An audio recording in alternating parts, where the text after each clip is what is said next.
Welcome, Blue Jay fans. Welcome to another episode of Talking Jays. I'm your host, George Long. And today's topic, we're going to talk about Francisco Liriano. He's back, signed a contract just last week to return to the Blue Jays. We're also going to talk about Marwin Gonzalez. Shai Davidi has been reporting that Blue Jays are in talks with Marwin, who is a very good utility player, can play the infield, can play the outfield, can move around pretty good. And also, we're going to talk about the number one need that the Blue Jays, at this point, probably need. We need one more starter. One more starter for that rotation, and I will be very happy with the offseason work. May all depend on who the starter is they bring in, but last podcast I talked about we had to make a trade for a starter, an upper-tier starter. They did that with Steven Matz. I want a little more upper, but they feel that the ceiling is quite high on Steven Matz, so I'll give them the benefit of the doubt. And the other thing I needed, was to need to sign a starter too. So a trade and a sign. They got the trade done with Matz. Let's see what kind of player they can bring in. But first, we're going to talk about Francisco Liriano. I like this player. In 2016, the Jays had brought him over from Pittsburgh, I believe. Brought him in. Started them, and I'm not a big believer right now, anyways, of Francisco going into the rotation. I believe they brought him in for the bullpen. That's what they used him for the playoffs in 2016. But then they, in 2017, they put him back on in the starting rotation, and I think he was 35 years old. I think it was time to go to the bullpen. His stuff plays in the pen, and I think the Jays will benefit putting him into the pen. So we're going to take a look at his numbers while he was with the Jays, since it was not all that long ago. We'll take a look at his stats here. Win-loss record 8-7. Don't put much stock in that, but his ERA was 4.40. Respectable. I like the ERA. Again, got in 28 games while he was here with the Jays. He started 26 of them. Hopefully, they put him into the bullpen. I think his stuff plays in the pen. He pitched a total of 132 innings, gave up 133 hits, so that's over a hit an inning. And 59 walks, that's quite high. Only 126 strikeouts, not as strikeout per inning. So if you take a look just below there, hits per 9 at 9.1, home run per 9, 1.2. That is high. Got to fix that up. The walks, you'll see a little later on when we talk, the walks is what kills him. If you can lower those walks, he will be very, very serviceable. But if he's in the bullpen and walking guys, that's not very serviceable. He won't last through the season if he's going to be walking guys out of the pen. And you can see the strikeouts per 9 only at 8.8. He's not getting a lot of swing and misses anyways for the strikeout pitch. He's getting some swings and misses, as we'll see in some later slides, but not on those strikeout pitches. So we'll break him down a bit here. And I think like I said, I think his stuff plays in the pen. At this point, hopefully that's where they're going to put him.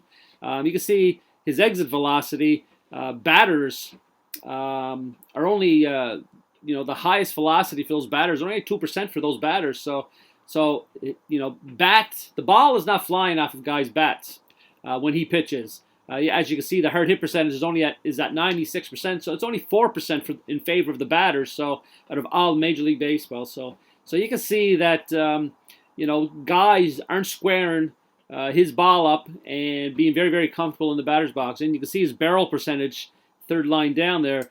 Players are only barreling it up.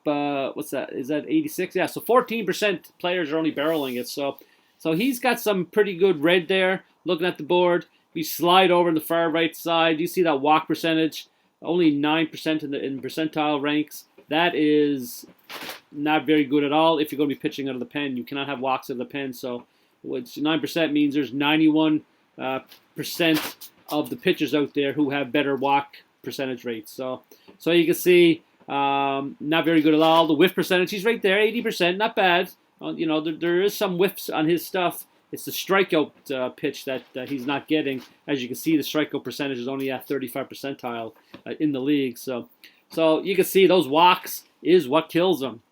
If you take a look at his pitch arsenal, he relies on 4 pitches. He throws a sinker 35%. This is stats of 2019.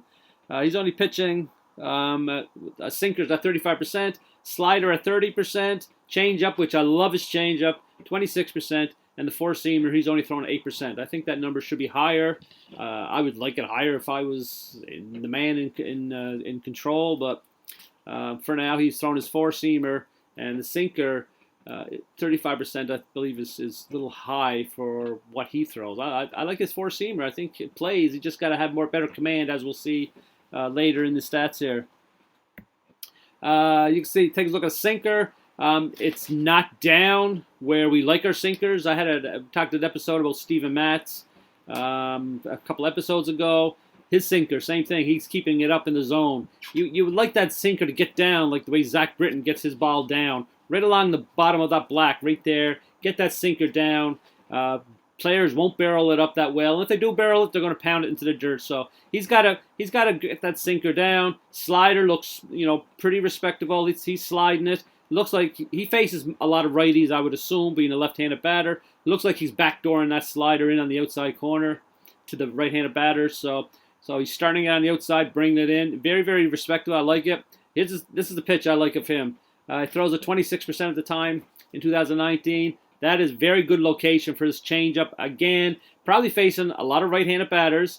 For some reason, the book on left-handed pitchers is they don't throw left-handed batters changeups, and I don't know why. If you have a good changeup, I would throw it to a lefty or righty. It wouldn't matter.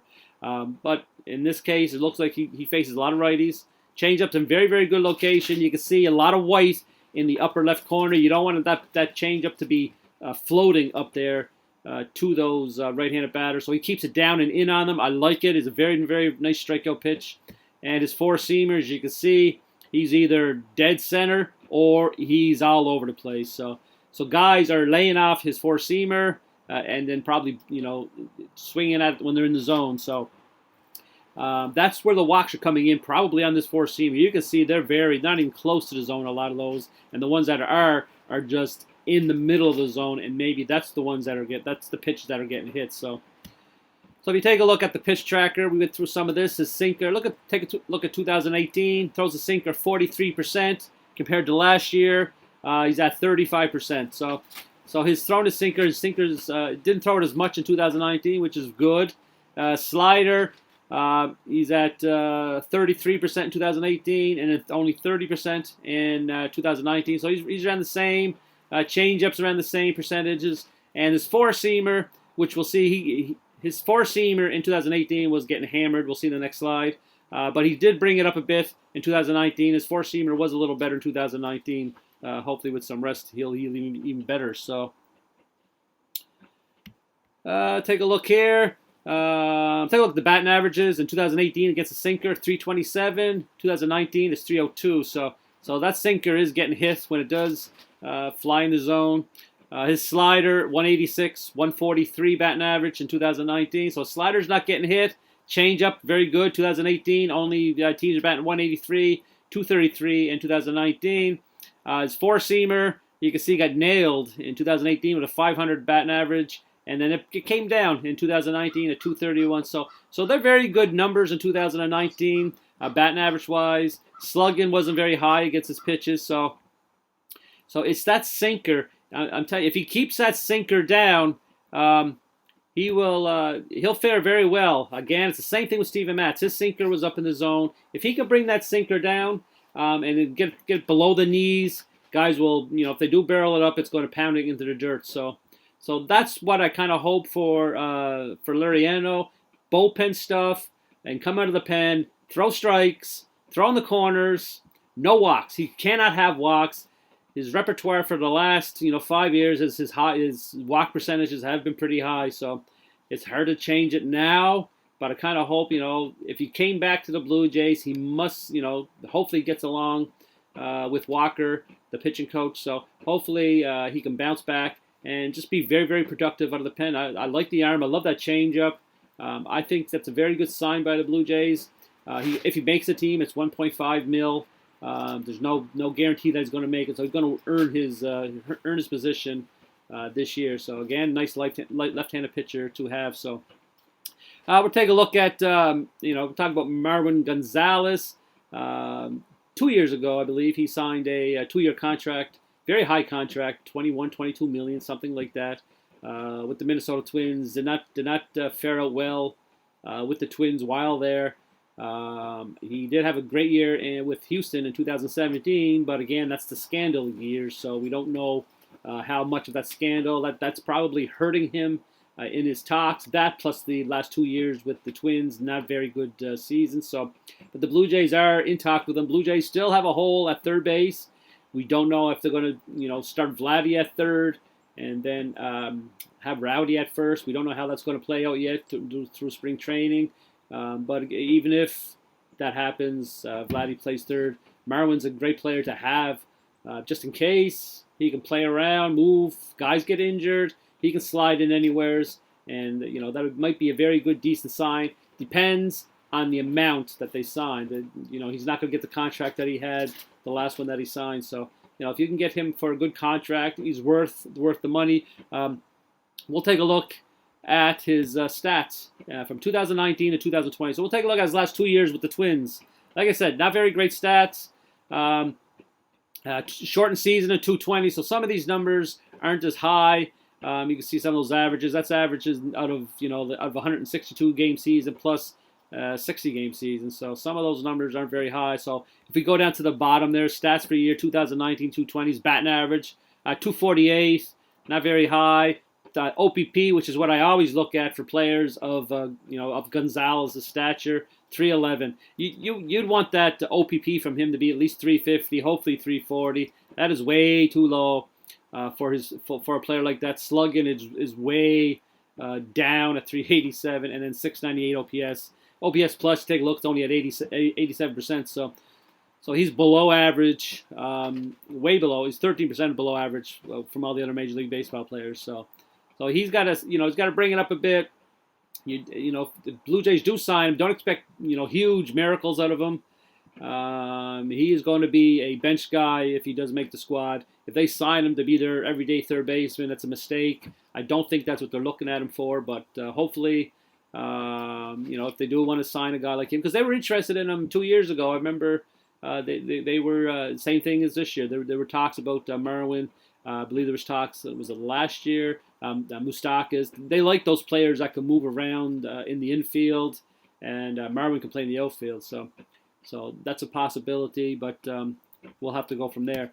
This is his projection for this year coming up.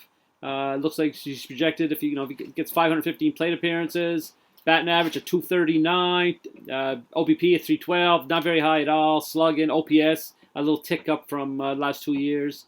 So again, don't expect a lot. 116 strikeouts, that's pretty high. So he's a 100 strikeout and a season guy. So don't expect big things from Marwin Gonzalez if the Blue Jays do sign him. So hopefully, if they do sign him, they sign him for the right amount of money. So the next thing we're going to talk about, starting pitching. Everybody's been talking about the Blue Jays and their lack of getting starting pitching. Don't want to start turning into the Los Angeles Angels, getting all these position guys and not getting some pitching. So there are still some few players out there. So pitchers, Jake Odorizzi still out there. James Paxton, that's the horse that I would like from the sign to take a flyer on. I don't know, there's been talks over the last month, very soft talks about Paxton and Odorizzi. Another one, Taijuan Walker. I would not sneeze if they bring him back. I think he could do. He's 28 years old now, so he's just figuring it out. Matt Shoemaker, he's still out there. He was very serviceable with the Blue Jays. Rick Porcello, I know the Blue Jays were talking about him 2 years ago, so they like him. Brad Peacock is still out there. Colin McHugh, that's another player out there. So there are some starting pitching out there. So we'll see what happens in the next week. I think a week from today, which is Wednesday, pitchers and catchers report. So we got a week. I think we'll hear some news by the weekend if they're going to sign some pitchers.